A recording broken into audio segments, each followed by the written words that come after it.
when I tell people I play pop punk, anything they think is probably true. Yes, I wear skinny jeans that are way too tight for me. My hair is dyed blonde. I do have fake gauges in. I do want to get a bunch of tattoos. I would love to get my neck tattooed. That's a joke. Sorry, Mom. I do suffer from severe depression, like really bad depression. Pretty much anything people think about the pop punk scene is probably true when in reference to me. And to be completely honest, the stereotype pretty much goes for anyone else in the pop punk scene other than my dad.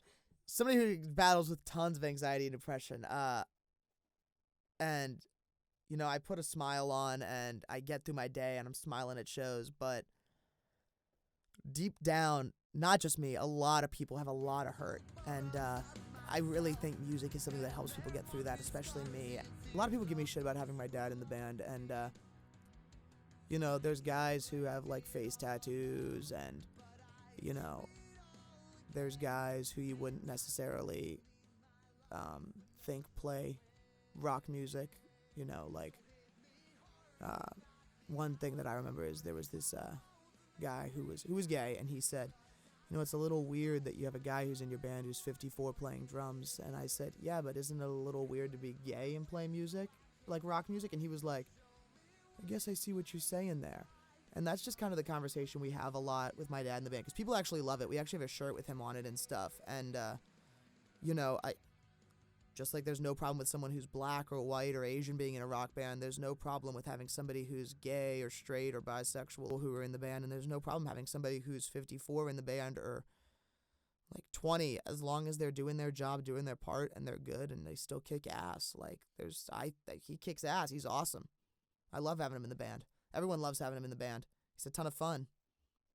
Some people that I like to see in the audience who are playing shows are people that I don't know or barely know. And when I see somebody in the audience singing back words that I wrote, that is one of the coolest things that has ever happened to me in my entire lifetime.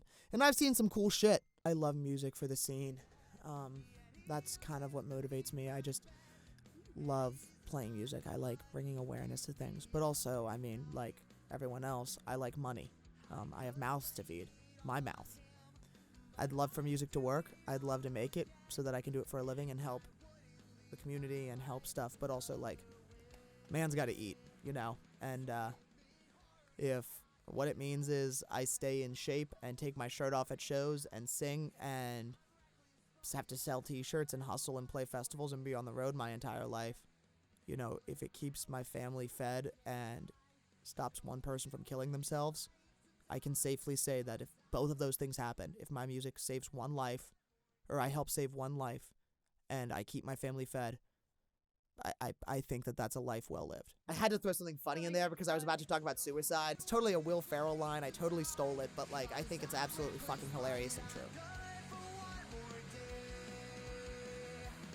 You know, it's a song about depression and stuff like that, but originally the first verse was, the lyrics in the first verse are, I could blame it all on them, but I'd do it all again. And originally the verse was, I could blame it all on them, but I'd cut my wrists again. And the guy that was recording it and some other people in the band were like, that's a little too dark and too emo.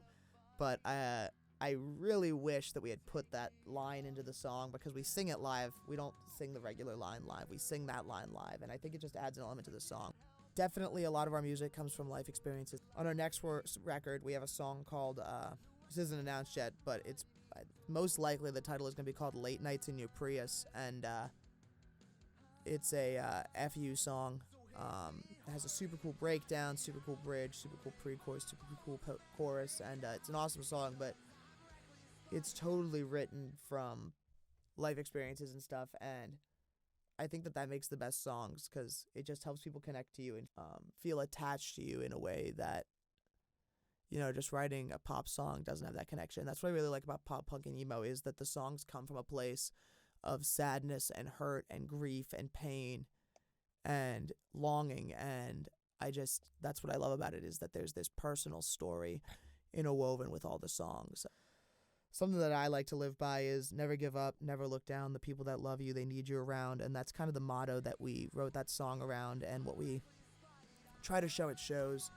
There's an awesome organization called Hope for a Day that raises suicide awareness, and that's just something that we kind of like to embody, especially at the end of our set with our final song, is that, you know, you can feel lonely, but that there are people out there who care about you even if you don't know them, and people who appreciate you, such as, like, I may not know the people that come to our shows, but I appreciate them coming on so many levels. It's just awesome, and I wish I could hug every single person in the crowd. Thank you guys so much.